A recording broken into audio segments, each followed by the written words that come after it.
Hey, it's Wes, and today, very exciting, we're having a look at a new drone. This is the Hover X1 Pro Max.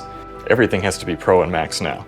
Unfortunately for Hover, if you call something Pro, I am going to have some questions and requirements of it. Does it meet all those? Is this a Pro device? Let's find out. We're going to start with the build quality. Talking about build quality, let's compare it to the original Hover X1. So, as you can see, it is significantly larger.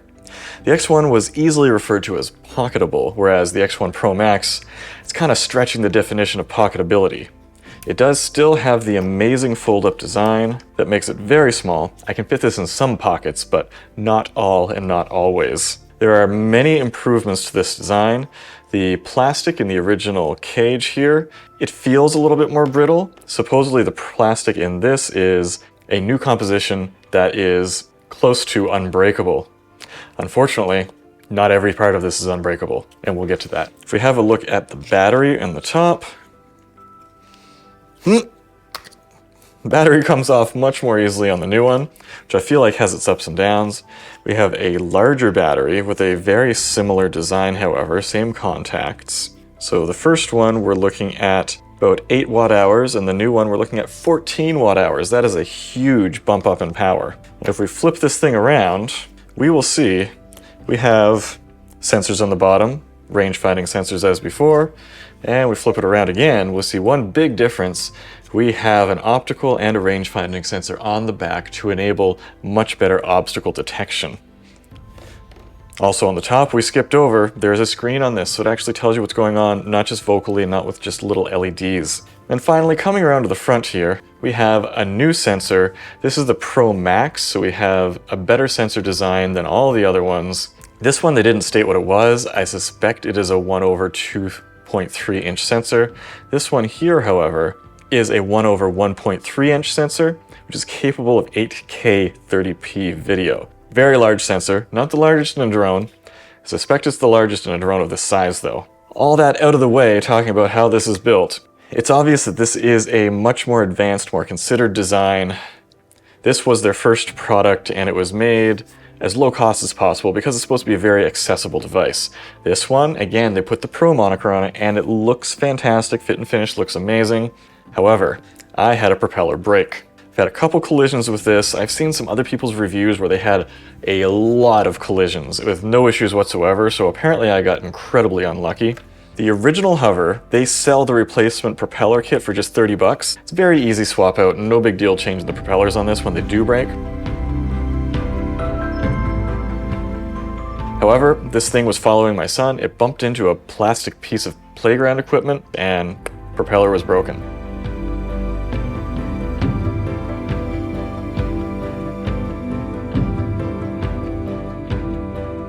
I suspect it actually started breaking when it had a tree collision earlier that day, and it hit that tree hard. It got confused, hit the tree. We'll talk more about the intelligence of this thing later on, because that's kind of complicated.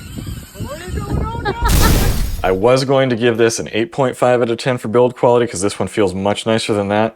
Gotta bring it down to an 8, because I did have a poor experience with that one breakage. 8 out of 10 for build quality. And that being said, because of that issue that I had, this was out of commission during the most beautiful part of the year around here, and by the time I got the replacement propeller, because, you know, these are still coming hot off the presses here, they don't have a big back catalog of parts and availability. We entered the cold, rainy season, and once I got this fixed, I spent 3 weeks with nothing but rain here. I had to do some indoor testing. I was very limited for the outdoor work that I could do with this, unfortunately, because this and most drones are just not waterproof. That's a shame. Would love to see a water-resistant drone. Would be very hard to do with these spinning rotors. Next up is stabilization. The original Hover X1 had difficulty with high winds, and honestly I was not expecting a lot from this one, but the day I went for that fall bike ride, it was incredibly windy. We're talking 30 to 40 km/h gusts, which I don't think that this is specifically designed for, but it did fine. I was biking as fast as I could, and it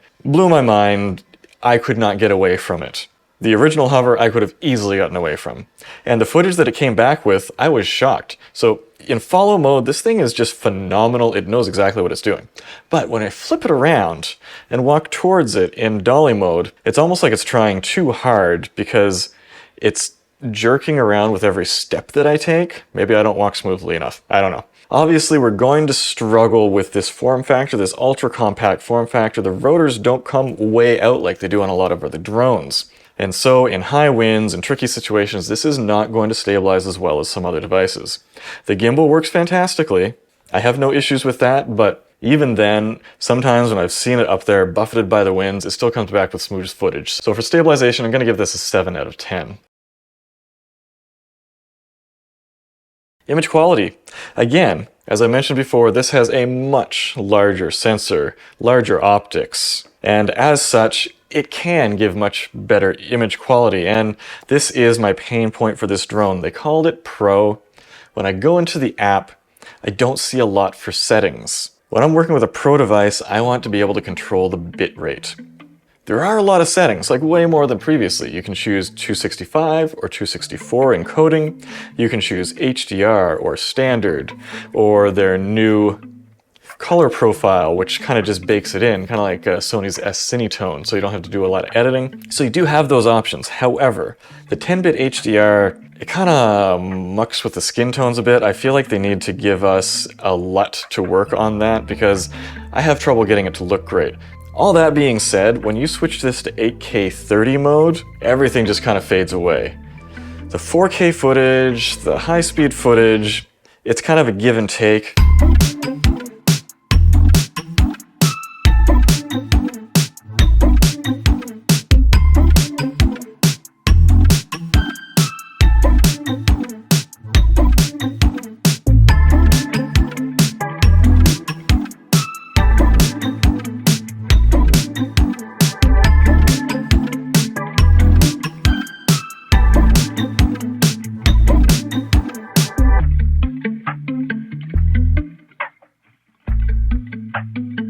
But the 8K 30 footage looks amazing. It is crispy, a little too crispy, a little bit over-sharpened, just a little. The colors look phenomenal. The dynamic range is impressive for something so small. So if you really want a good quality image out of this, the 8K mode is fantastic for that. And I feel like they still have a little ways to go with the software on a few of the other modes, but I think they're gonna get there. And we're gonna talk about that real soon in the next section.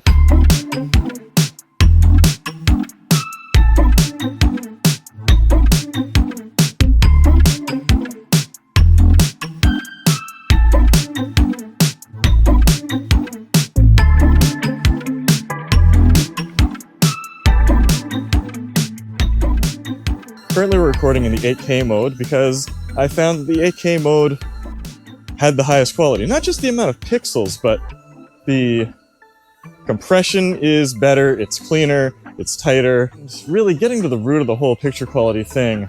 I feel like Hover needs to develop a new paradigm at this point, because the old one was very much a just press a button and go. This one introduces a lot more complication and a lot more options. And so we need some more pro-level controls and information going on here. As in a lot of cameras, you can pick your quality mode, your bit rate, your codec, but when you're doing that, it shows what the bit rate is. And that's all kind of hidden here. I would love for that to be exposed, be able to choose a low and a high bit rate or a medium bit rate, and know exactly how much compression we're working with here. Because as it stands, this is a lot clearer than the original Hover, but I still want a lot more data and a lot more control over that data.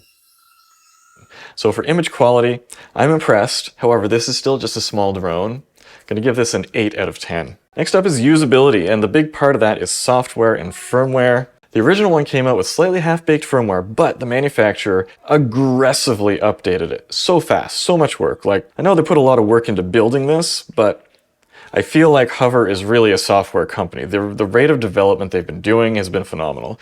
When I first started testing this, I had an issue with the 4K 120 footage. It was jumpy, and they jumped right on top of that, and within a week they'd issued a firmware update to manage that and then smooth back out the 4K 120 footage. Very impressive, very fast. And even after the launch, even after they got the bugs ironed out of the X1, they continued to add things to it and iron out bugs that weren't really bugs. They are constantly at breakneck software development mode. All that being said, have I had some software glitches with this? Absolutely.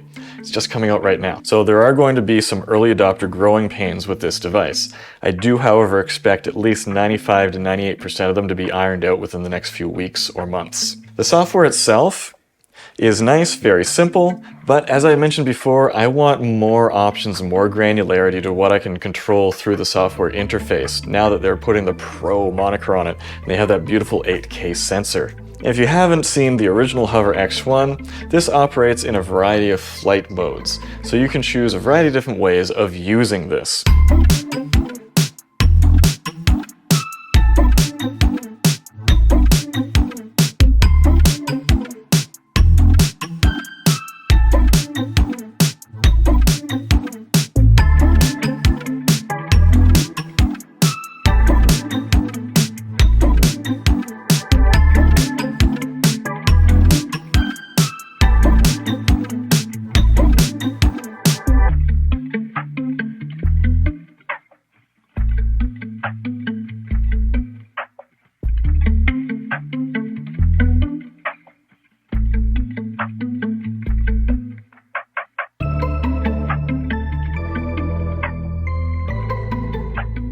There is orbit, there is follow, there is dolly track, there is side track, and so you can decide how this works. And as I mentioned before, the forte of this seems to be the follow mode still, and it is so good at it, like absurdly good at it. Everything else that this does is just not nearly as polished as that follow mode. You stick your hand out, it goes up, it follows you after it's locked onto your image. That part is a 10 out of 10.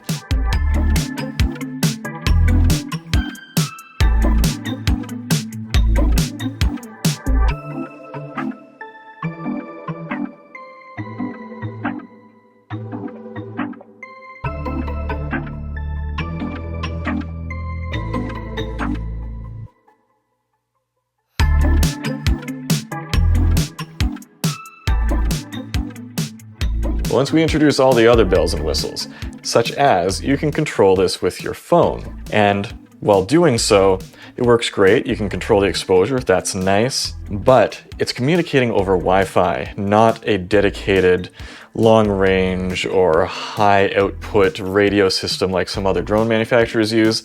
And so because of the limitation, you can't go very far with it. You start to lose signal, and the signal can be unpredictable. And I had an issue with that. I was flying back and forth under a bridge, and in my fourth pass, not even my furthest pass, it suddenly lost connection and got confused.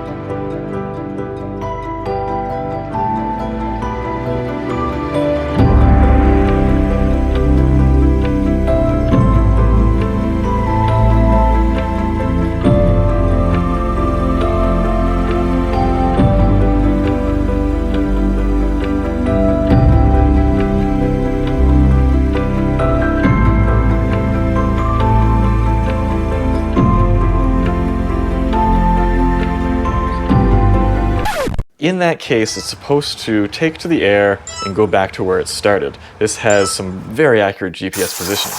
However, this didn't take to the air that time. It's done it many times before. It just kind of flew off sideways and slammed into the muddy riverbank. That muddy riverbank is incredibly dangerous, but I managed to retrieve it, and thankfully just before I went out that day, I turned on the audio beacon mode on this, so it beeped and beeped the whole time it was just sitting there in the mud, and it was easy for me to locate it. Otherwise, I don't know if I would have been able to find it. Got it back, caked in mud, dried it off, scraped it out, still works perfectly. Reminds me a lot of the time that this was much more my fault. This slammed into a wintry tree and landed in the snow, ended up being perfectly fine anyway. They do appear to be able to take a licking. Another part of usability is accessories, and while the Hover X1 came out with some accessories, the PROMAX has a lot, and there are some huge upgrades to usability there. One of the big upgrades is the charger. The original one charged pretty slowly. Wasn't a big concern for me. The new one, it will charge very fast. This one will do 20 volts, 3.25 amps. So it will charge these batteries way faster with USB power delivery. Another accessory, we have the charging box, and I love this way more than I should. So you charge up this box, you can see it charging on the side here, and then to charge your drone, there are these cute little USB-C dongles that plug into the hole here, the USB port, and then that allows you to interface automatically with this box. It comes with a couple of them, and they are very cleverly hidden inside, so you can't lose them. So if I take the plug out of this, I can reinsert it back into the box and not lose it. We put it in here, and then it charges it. Why do I love this so much? Because I'm a nerd. And this looks so much like Spock's tricorder that I can't get enough of it. Look at that. It is so retro cool. Very cool design. It's got this faux leather all over it. And this can charge your drone a few times. On the original firmware, and this box has its own firmware, it would allow me to charge the box and charge the drone at the same time. It doesn't seem to do that anymore. I would say for obvious reasons, because you're going to have some serious heat problems if you're like charging from both directions in a closed space. But we have like really nice aluminum hinge and hookup here. Just really cool design. You can also get this pouch, which I'm a little less enthused about. Honestly, it's way bulkier than it needs to be for this, because the drone is so small. And, you know, you can stash some other stuff in here, like a spare battery. They will be coming out with, but I'm not talking about this yet, the beacon, which is a remote control dedicated to it. And this will make it even more of an FPV sort of experience if you so choose. Okay, how do you get the footage off of this? Well, you sync it with your phone. That's how the original one worked. This one, you can also plug it into your computer via this USB-C port, or you can put the files on a micro SD card. If you're going to be shooting 8K, I would recommend going with a micro SD card just to make life a little bit easier. You can pull the footage off via USB-C.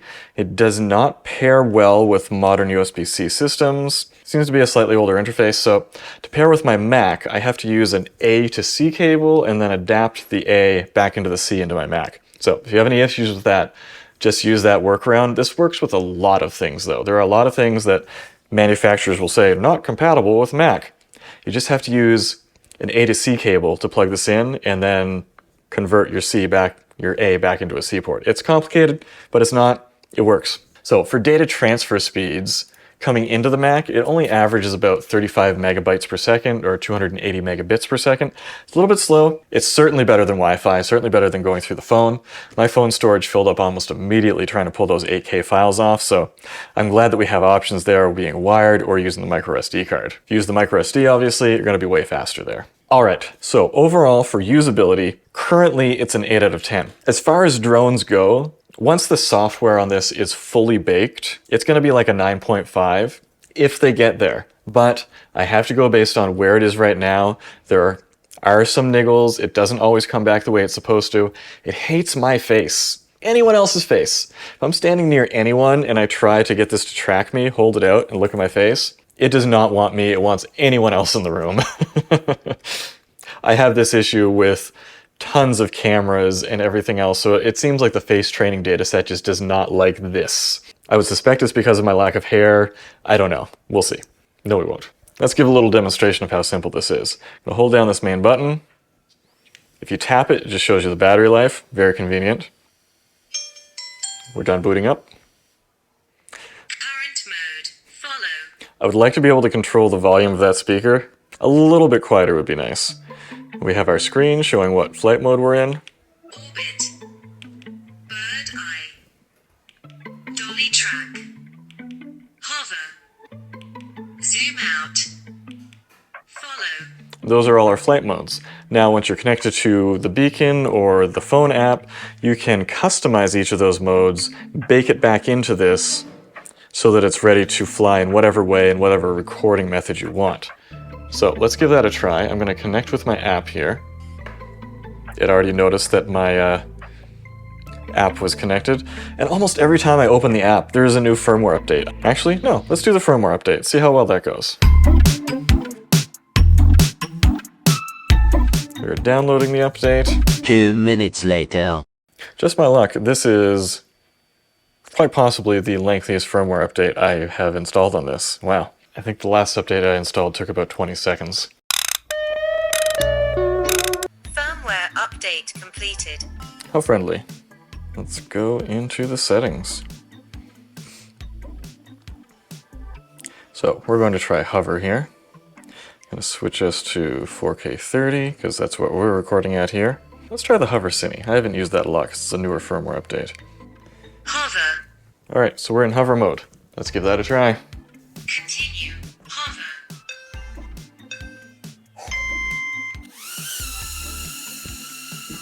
So, in hover mode, I launch it, just stays where it is recording. So it's basically just a steady cam that hangs out and watches you. Now obviously, I am much too close for this and my audio is going to be terrible. So, I'm going to ask it to come back for a landing. And that's just how it works. You stick your hand out, you bring it back in again. Let's do some manual control inside the house here. Clap. Clap. Gotta sync that up. Manual control.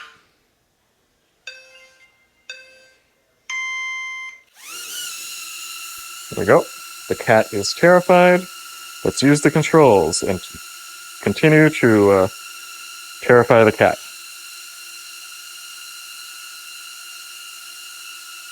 Hi, Veronica. Things are a mess in here. I have way too many YouTube videos to film, but this is how it works. Easy peasy. This camera is just hanging in the air. I'm gonna have to press this return button to tell it to come home. Return to home. Yeah, look at me and land in my hand. Come here. It really takes its time when it's returning to home. Safety first, I guess.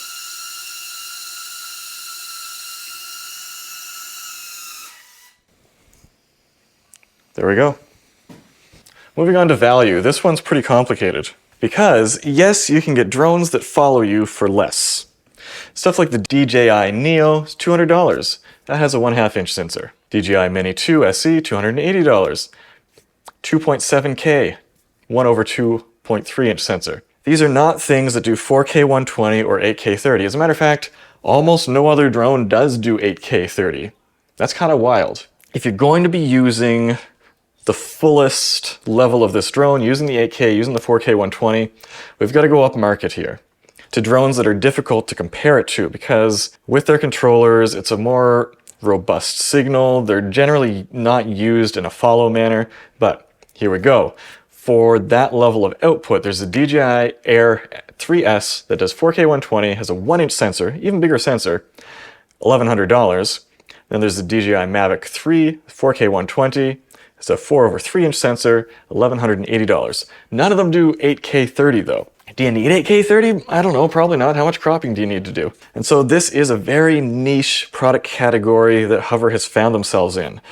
And really who it's for, in my mind, is someone who is involved in like extreme sports and biking, snowboarding, stuff like that at a high end that they want to very easily record themselves doing what they do without needing remote controls and random stuff like that, all the bells and whistles, in a package that is so small they can just stick it in the pocket of their coat. Like, you don't want to be hauling out giant drone rigs, but a lot of people, their lives depend on those recordings for sponsorships, for training, for self-promotion and so forth. In those cases, this thing is phenomenal. As far as a creator goes, it works both ways. I love that I can take this drone, put it in the air, it can watch me do my photo shoot, and then come back down again. Once it gets up in the air there, it's not ridiculously loud. So, overall, the value of this, if you are going to use it to its full potential, is a 10 out of 10. If not, you should probably just get the original Hover X1, if you don't need that wild image quality and the huge sensor and so forth. In that case, that thing is only $350. This, however, the Pro version that does 4K 60 is $500, but this, the PROMAX, is $700. That's a tough sell. There are tons of accessories that can make it more expensive, but that's the case with every drone manufacturer. They love having add-ons, and sure, that's fine. And I love that there are lots of different add-ons because that allows you to use it in a lot of different ways. So what do you think about this, the crazy Hover X1 Pro Max? Is it totally unnecessary? I don't think it is. Is it a device designed for me? I don't think it is. And I think I want to do a follow-up video on this later on when I talk to someone who is that person who is into pro sports and so forth and see their thoughts on it. If you want to see that, let me know down in the comments below. Until next time, take to the air, go take some photos. And if you're watching this right after release, HOVERair's holiday sale is now live, so you can get a free airbag with your purchase, and that runs until December 25th. See the link in the description for that.